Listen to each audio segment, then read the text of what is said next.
Hey guys, this is Pavel from Twintapes. I'm going to be giving you a little tour of my studio here in Brooklyn. Thanks so much to the Video Songs blog for having us.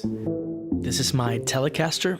I love this guitar. It's an American Telecaster HS, and it's really fat sounding. I can pretty much play one note at a time for an entire song with this guitar, and it sounds really full. Very nice, clean, and great for leads. Here's my Strat. I love using this for rhythm parts and for distorted guitar solos. MIDI controllers, both M Audio, and a Fender Rhodes, which I borrowed from a friend. My favorite microphone by Octavamod, MJE-K47H. Sounds like a mic that would cost thousands of dollars, but it's actually really affordable. John will be talking a little bit more about this mic. And also the RE20, which is a nice contrast. These are the only mics I'm using right now. They do it for me. That's my acoustic guitar. It's a Martin DC16 RGTE. It's beautiful. I think it's the only guitar that I've played that sounds good when plugged in. I'm usually not a fan of plugging in acoustic instruments, but acoustic guitars, but this one is phenomenal. My pedals. I love the Two Screamer, Holy Grail reverb, carbon copy, delay, really good stuff. And my Fender Deluxe amp. Nothing fancy, but sounds good. I use it for reamping as well, like drum beats, synths. And speaking of synths, this is my little setup. I just got a Microkorg XL. I love the sounds from this thing. It doesn't have that many sounds, but they're all good, usable, which is not usually the case, at least when using software synthesizers. I'm also using a Korg pad control. It makes it really easy for me to come up with beats and stuff. And by the way, all this music in the background is just stuff we did in the past that never made it, but I thought I'd play it here. Here's my preamp by Summit Audio. It's a 2BA-221 and a Summit Audio tube leveler, TLA50. Great stuff. I love these. Really warm and just tubey sounding.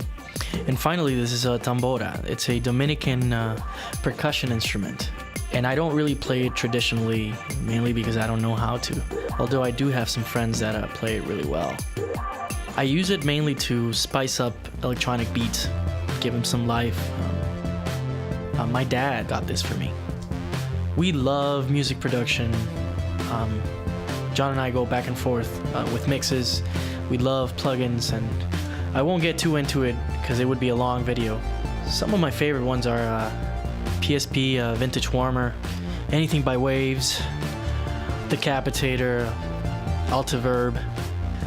I just love using plugins and making my voice sound like this. Hey, this is John from Twintapes. Welcome to my studio here in Nashville, Tennessee. So let's have a look around. The first essential part of any studio is coffee. This is my guitar, which is an old Silvertone from the 60s. Sweet. This is my pedal steel, which is from a company called Nashville Ltd. This is a Fender Rhodes from the 70s, which I got in really bad shape and kind of put it back together. This is an old cowboy guitar from the 30s. They're like toy guitars, the kids' guitars. And this is my girlfriend's mandolin, which is awesome. This is my favorite bass, my upright bass. It's an American Standard from the 40s. It's like an old plywood bass. I use this for guitar and pedal steel. It's the Vox Pathfinder, great for recording. And this is my bass amp. This is an Ampeg V4 from the 70s. So tubes, you know the drill. This is the bass I've been using recently. It's just an Epiphone Jack Cassidy. And this is a Fender acoustic bass. For recording, I like to use the Apogee Duet, which I use with Logic. For recording bass, lately I've just been using 2 DIs, which is my favorite new thing. One dirty, one clean. For microphones, I really love this company called Octavamod. what you do is you buy this thing called a capsule head. It's based on a Neumann microphone, so you get a super smooth, vintagey sound. It's really high end. It's not harsh. It's great for vocals. And what you do is you just screw this thing onto a small diaphragm mic body, which you may already have. So here for about $400, you get this really high-end microphone that's handmade by one guy in Cape Cod, not mass-produced in some factory in China. So definitely check out Octava Mod. Sometimes I also like to use this microphone, SM7, which is just a basic dynamic microphone. So I also like to do a lot of sampling. This is my MIDI controller. It's just a cheap Roland XP10. But I'll record things in and I'll program it in Logic. So I've done a Rhodes, a Wurlitzer, Mellotron, basses, drums. I just like the homemade aspect, and you get something that's really unique. So we're big into sampling, or at least I am. That's it, pretty basic. One thing I always think about when I record is finding parts that really fit together like puzzle pieces. Kind of what is the simplest thing possible. And I think if you find those parts that leave a lot of space, they leave space for the vocals, I think your mix will kind of come together, and then recording gear doesn't really matter that much.